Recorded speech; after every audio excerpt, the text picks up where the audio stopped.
morning. Everyone's seeing the light and you know what I wish?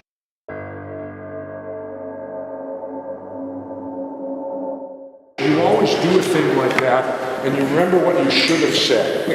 And here's what I should have hit him with. Whenever you want to suspect any type of government conspiracy, always look for the violation of standard operating procedures. That's the first thing you look for. Because government, whether it's military or regular, does everything by standard operating procedures. Well, here it is. Here's what it is on 9/11.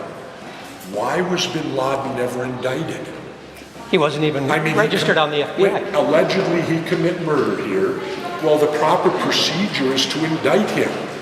That's where the government comes forward, shows evidence enough to a grand jury of us citizens till we say, you know, there's enough meat on that bone, yes, we'll indict him. So there's your big problem, them breaking standard operating procedures by not indicting him. We haven't seen one shred of official evidence, and it's been 12, 13 years now. The FBI acknowledged it. Yeah. What's the concern about the voter ID? The voter ID, it's a false flag. There is no voter fraud. There's as much voter fraud as people getting hit by lightning. It can't sway an election. It's much ado about nothing. It's being done completely to disfranchise poor people who would then have to spend $35, $40 to get a photo ID. There is voter fraud. I know this from statistics when I was governor. It's so nothing. It's nothing. And so why the old cliche? You don't fix it if it's working. They're trying to fix something that there's no problem.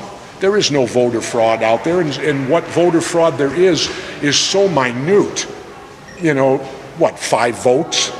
How many people have been prosecuted? Go look that up. How many people have been prosecuted for voter fraud in the last 10 years? You can probably count them on 2 hands. Is that going to sway an election? Should that change a constitution? No. So it's a big red herring. I vote no on both. Yeah, you know, it's clearly being done to disfranchise poor people, immigration people, whoever, and you notice who sponsors it. The people who don't normally get those people's votes are the big sponsors of voter ID. It sounds good on the surface, but it sucks. There you go. I remember you met my son.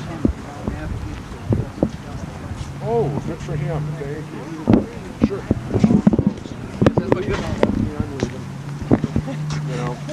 Hey Jesse, it's my good friend John Miser.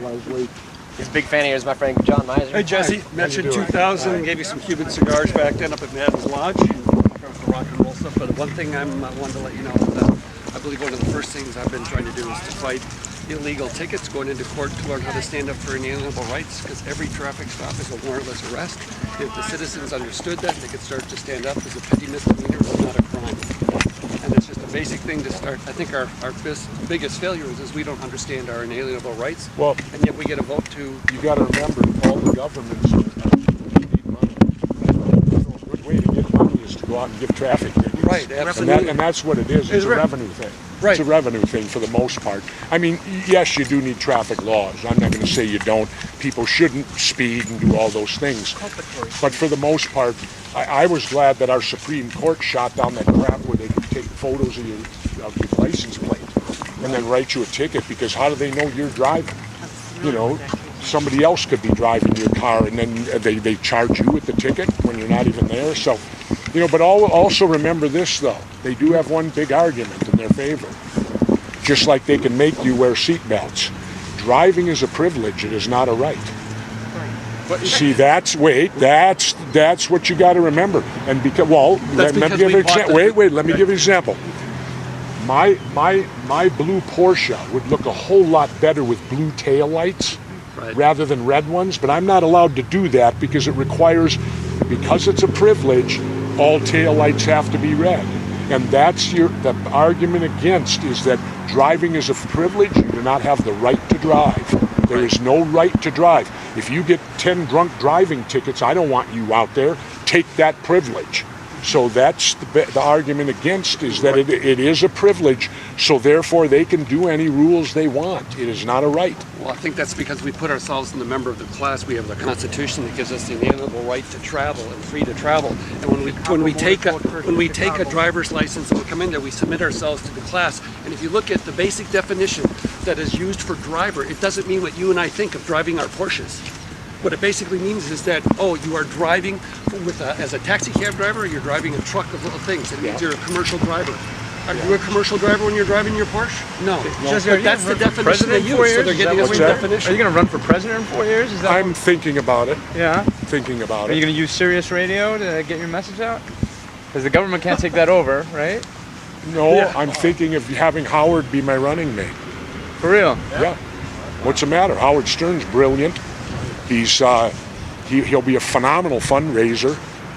You know, Howard and I have talked about it, and Howard doesn't have to come off the air because the FCC, that's what they did to me here in Minnesota.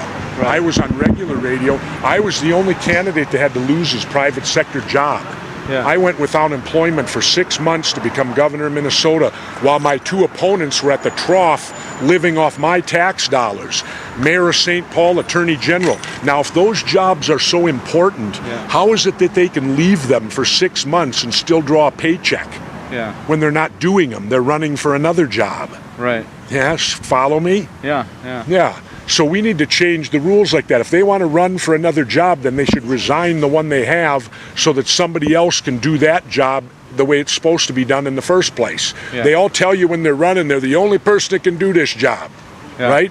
And yet they'll take off 6 months to go find another one while they're being, imagine in layman's terms, if you're working at a place, right?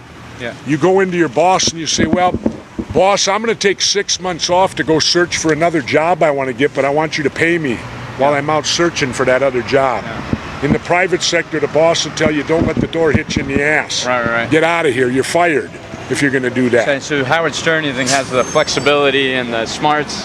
Howard Stern's a brilliant man. Yeah. Don't get me wrong. All right, guys, no more questions. The governor has an agenda. Yep. We got to get going. Thanks. Come on, an invitation. Thank you, but I won't be there, and I'm going to say something to you that's going to piss you off. No, you know what it is? Wellstone would not be dead now if he was a man of his word. Okay. And I'll state, because Wellstone said he'd only do one term when he first ran. Then all of a sudden it was 2 terms. Then he was now seeking his 3rd term. If he wouldn't have been going after his 3rd term, he wouldn't have been on that plane, and he'd be alive today.